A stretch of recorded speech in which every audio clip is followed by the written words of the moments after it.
नमस्कार। हमारा देश और पूरा विश्व आज कोविड-19 की चुनौती का सामना कर रहा है।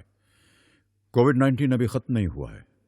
ऐसे में हमारा फर्ज है कि हम सतर्क रहें। इसलिए जब तक दवाई नहीं तब तक कोई ढिलाई नहीं। कोरोना से बचाव के लिए जरूरी है नियमित रूप से हाथ धोना, मास्क पहनना और आपस में उचित दूरी बनाए रखना। याद रखिए, 2 गज दूरी मास्क है जरूरी। खांसी, बुखार या सांस लेने में कठिनाई होने पर हेल्पलाइन नंबर 1075 पर संपर्क करें। मेरा नाम रक्षा सिद्दीकी है और मैं शासकीय उच्चतर माध्यमिक विद्यालय निशातपुरा में इतिहास की उच्च माध्यमिक शिक्षक हूँ। बच्चों, पहले अध्याय में हमने मेसोपोटामिया की सभ्यता के विषय में पढ़ा था। ये इस सभ्यता से शहरी जीवन की शुरुआत हुई और यहीं से शहरीकरण प्रारंभ हुआ। धीरे धीरे ये शहरीकरण बढ़ते बढ़ते नगर राज्यों की स्थापना हुई और नगर राज्यों के ने साम्राज्यों के रूप में अपना परिवर्तन कर लिया।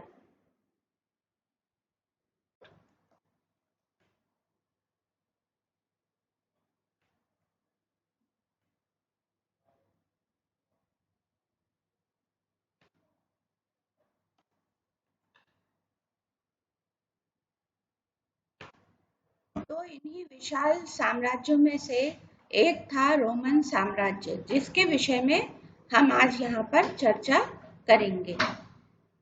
रोमन साम्राज्य 3 महाद्वीपों में फैला हुआ था। मेसोपोटामिया साम्राज्य की स्थापना के 2000 साल के पश्चात उस क्षेत्र एवं उसके आसपास पूर्व एवं पश्चिम में 2 विशाल साम्राज्यों की स्थापना हुई। ये विशाल साम्राज्य कौन कौन से थे? ईरानी साम्राज्य और रोमन साम्राज्य। रोम तथा ईरान के लोग आपस में प्रतिद्वंदी थे और अपने इतिहास के अधिकांश काल में ये लड़ते रहे। मतलब रोम और ईरानी जो थे वो अधिकांश समय लड़ते रहे। इनके साम्राज्य एक दूसरे के बिल्कुल पास थे। उन्हें भूमि की एक सकरी पट्टी, जिसके किनारे फरात नदी बहा करती थी, अलग करती थी। इन दोनों साम्राज्यों के बीच प्रतिस्पर्धा थी। इन 2 महान शक्तियों ने दुनिया के अधिकांश भाग को आपस में बांट रखा था। रोम पर यूनानी संस्कृति का भी गहरा प्रभाव पड़ा था। रोम के लोगों ने यूनानी संस्कृति के प्रति गहरा आदर भाव था।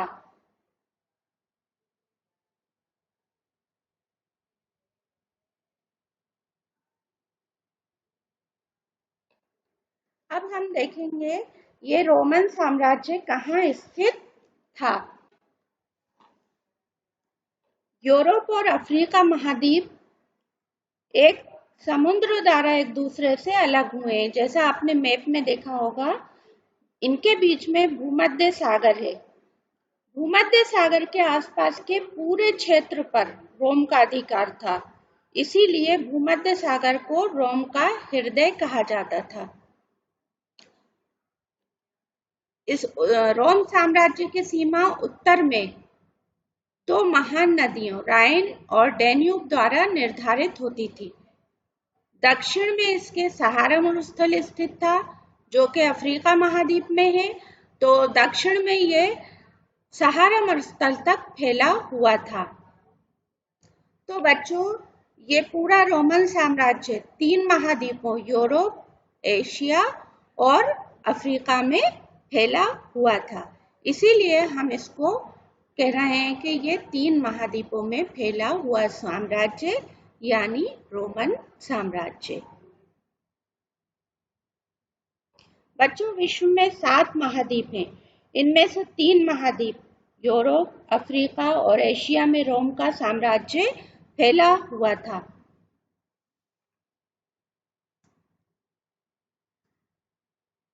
इतने विशाल साम्राज्य का इतिहास जानने के कौन-कौन से स्रोत हैं? इसमें सबसे पहले इसके इतिहास जानने का स्रोत है पाठ्य सामग्री। दूसरा है प्रलेख दस्तावेज और तीसरा है भौतिक अवशेष।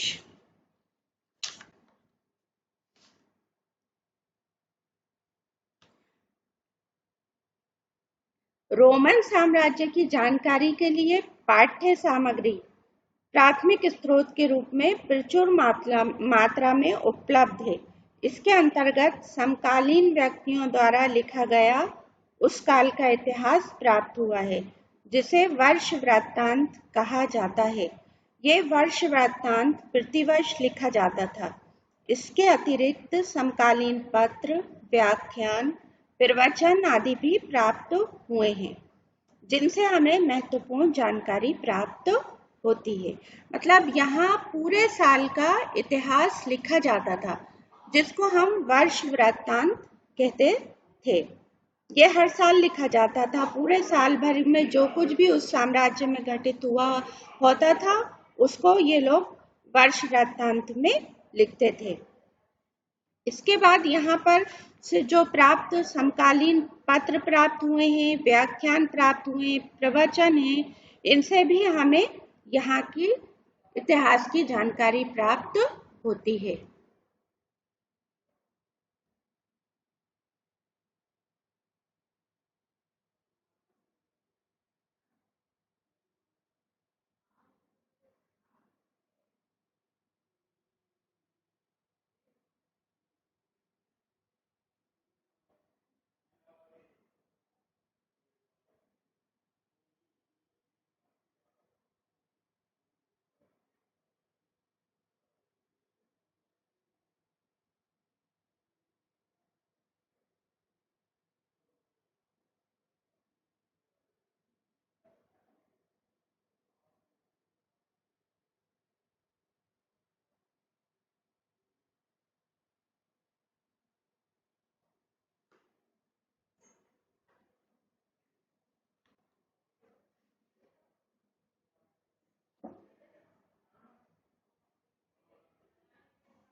प्रलेख दस्तावेज अभिलेख पत्थरों पर लिखे गए शासन आदेश, पेपायरस के पत्तों पर लिखी गई पांडुलिपियां। यहाँ प्राप्त अभिलेख पत्थर की शिलाओं पर अंकित किए जाते थे। इनमें यूनानी व लैटिन भाषा का प्रयोग किया जाता था। मुख्य रूप से दस्तावेज पेपायरस पेड़ के पत्तों पर लिखे गए हैं। पेपायरस क्या होता है बच्चों? पेपायरस एक सरकंडे जैसा पौधा होता था, जो मिस्र में नील नदी के किनारे उगा करता था। इसी से लेखन सामग्री तैयार की जाती थी। विभिन्न संविदा पत्र, लेख, संवाद पत्र, बहुतायत से पेपायरस पत्र पंख अंकित हैं। तीसरा इतिहास जानने का स्रोत है भौतिक अवशेष। पुरातात्विक खोजें, इमारतें, स्मारक, सिक्के, मिट्टी के बर्तन आदि।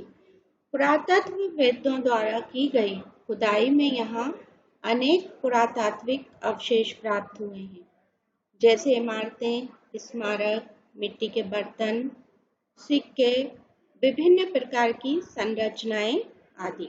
इन सभी से हमें रोमन साम्राज्य के विभिन्न पहलुओं की महत्वपूर्ण जानकारी प्राप्त होती है।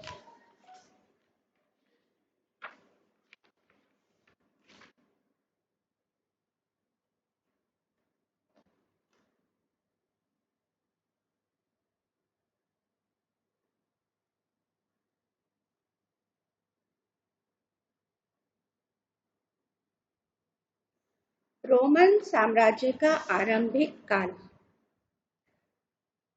रोमन साम्राज्य को 2 चरणों में बांटा गया है। नंबर 1 पूर्ववर्ती काल और नंबर 2 परवर्ती काल। रोमन साम्राज्य के इन दोनों चरणों के मध्य तीसरी शताब्दी का समय भी आता है, जो उन्हें 2 ऐतिहासिक भागों में विभक्त करता है। दूसरे शब्दों में कहें तो तीसरी शताब्दी के मुख्य भाग तक की संपूर्ण अवधि को पूर्ववर्ती साम्राज्य और बाद की अवधि को परवर्ती साम्राज्य कहा जाता है। रोमन साम्राज्य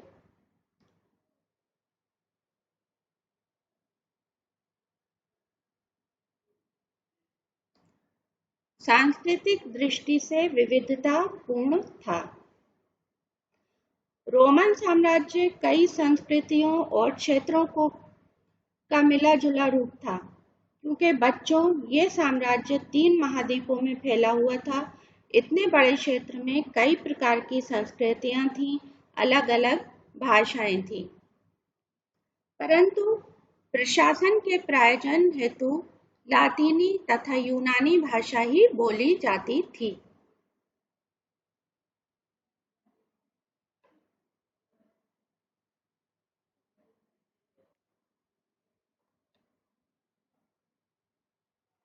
प्रथम सम्राट अगस्टस ने 27वीं ईस्वी में राज्य स्थापित किया।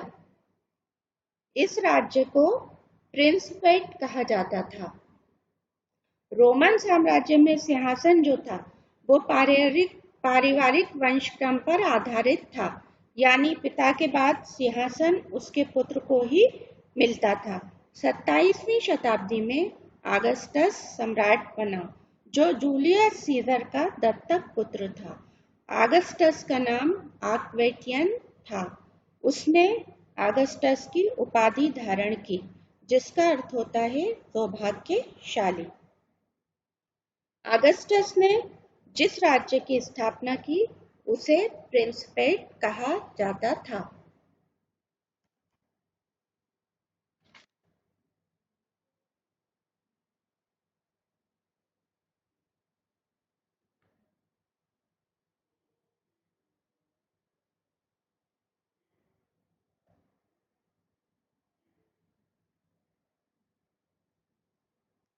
अगस्टस ने जो राज्य स्थापित किया, उसके राजनीतिक के 3 खिलाड़ी होते थे: सम्राट, सीनेट और सेना।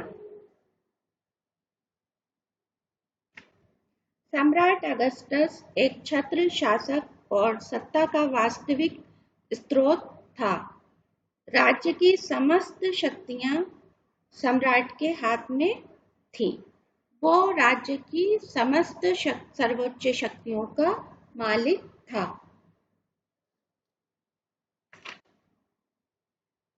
दूसरी महत्वपूर्ण संस्था जो थी वो थी सीनेट। सीनेट रोमन सम्राटों की सबसे बड़ी सभा थी। इसे प्रथम सम्राट अगस्टस ने 27 ईस्वी पूर्व में स्थापित किया।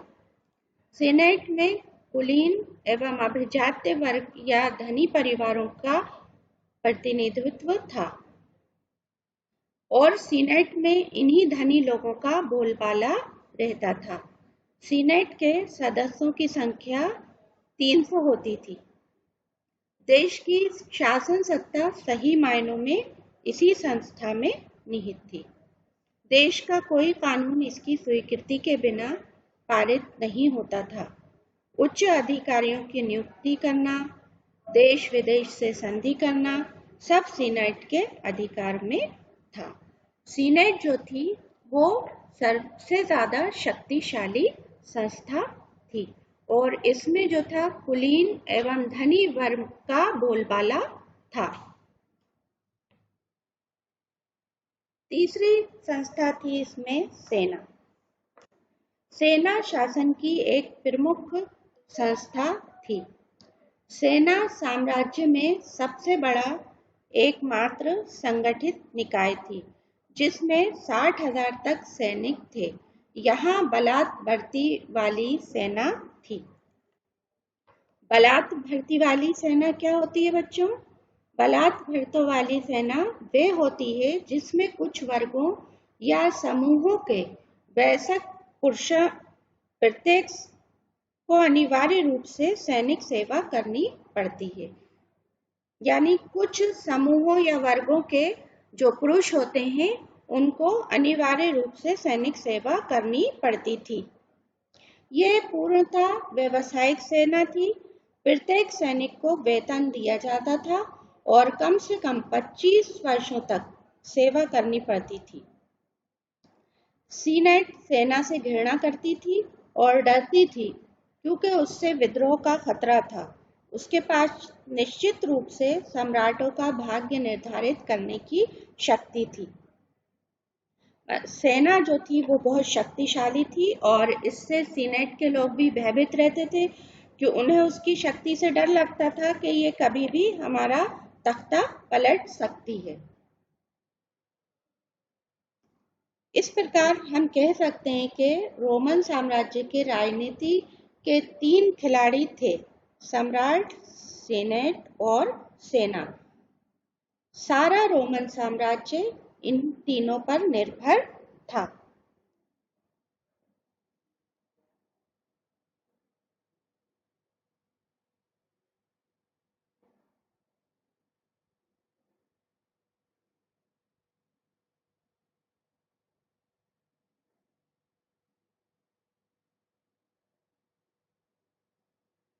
छठवीं शताब्दी के अंत में 509 ईस्वी में रोमन में गणतंत्र की स्थापना की गई।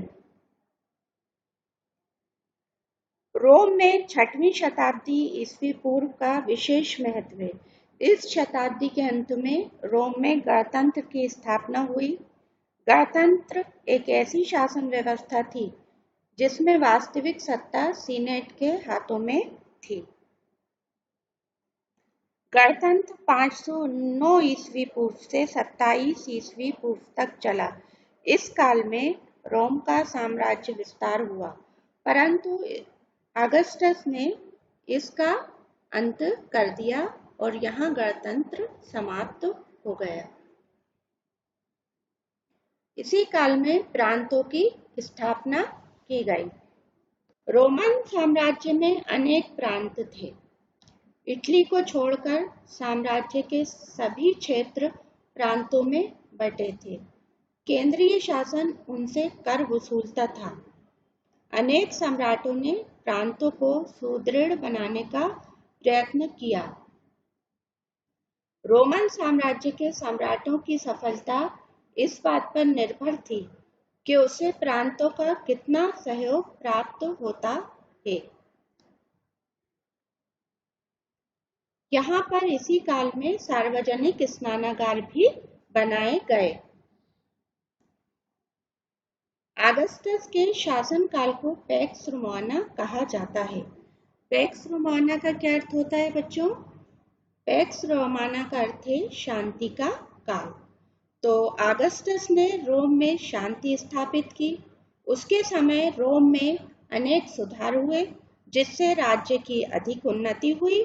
इसीलिए अगस्टस के शासनकाल को शांति का काल कहा जाता है।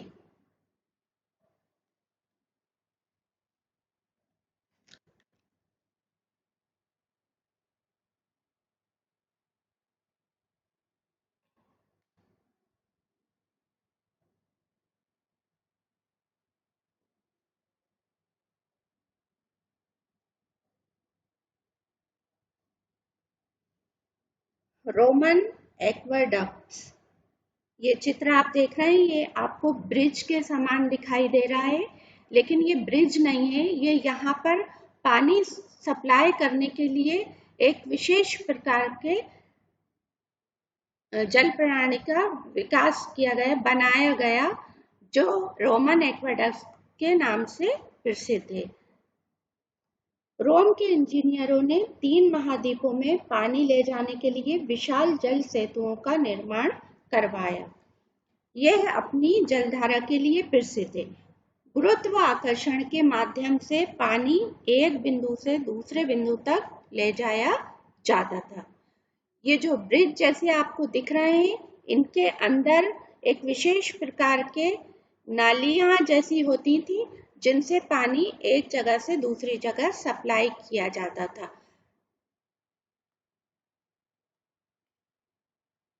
पत्थरों के मेहराबदार पुल पर खुले मुंह के पाइपों द्वारा पानी सप्लाई किया जाता था।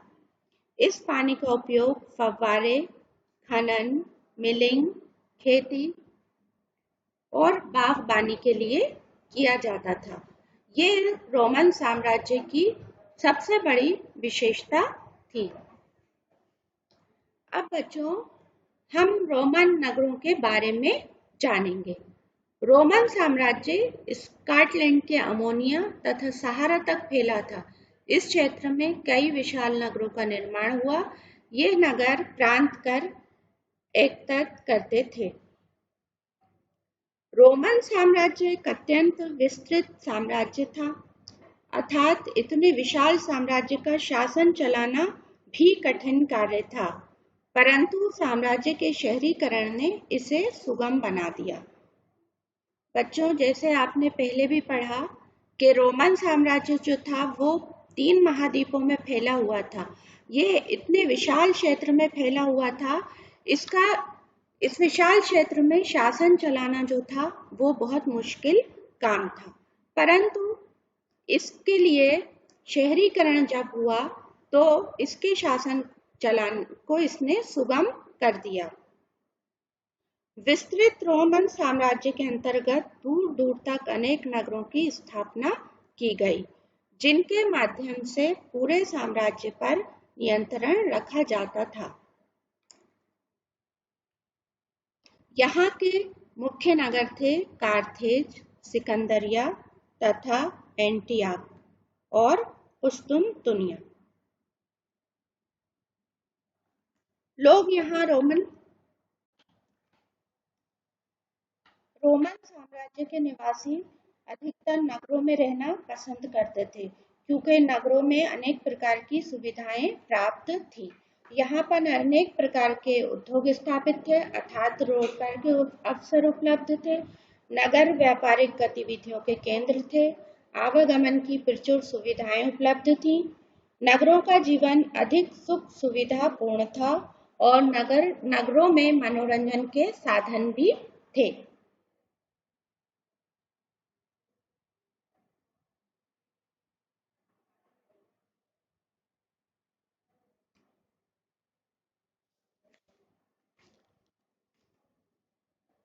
बच्चों, ये चित्र आप देख रहे हैं, ये रोम का एक विशाल सार्वजनिक स्नानागार है।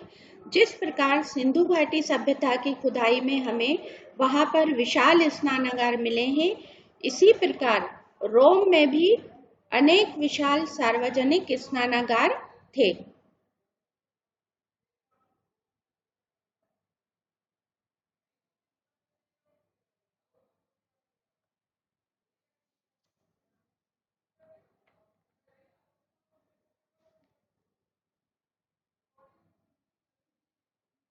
रोमन मनोरंजन के साधन। रोमन शहर अपने मनोरंजन के साधनों के लिए प्रसिद्ध थे। वर्ष में कम से कम 176 दिन वहां कोई न कोई मनोरंजन कार्यक्रम होते थे। रोम वासियों के जीवन में मनोरंजन का बहुत महत्वपूर्ण स्थान था। ये चित्र आप देख रहे हैं, ये रोम में स्थित कोलोजियम की है। ये रोम का एक विशाल स्टेडियम है। इसमें 50,000 तक लोगों के इकट्ठा बैठने की व्यवस्था थी। यहाँ पर गुलामों की और जंगली जानवरों की खूनी लड़ाइयाँ होती थीं। यहाँ पर खेल और नाट्य भी होते थे और यहाँ जानवरों की लड़ाइयाँ होती थीं। यहाँ जानवरों की प्रदर्शनी भी लगाई जाती थी।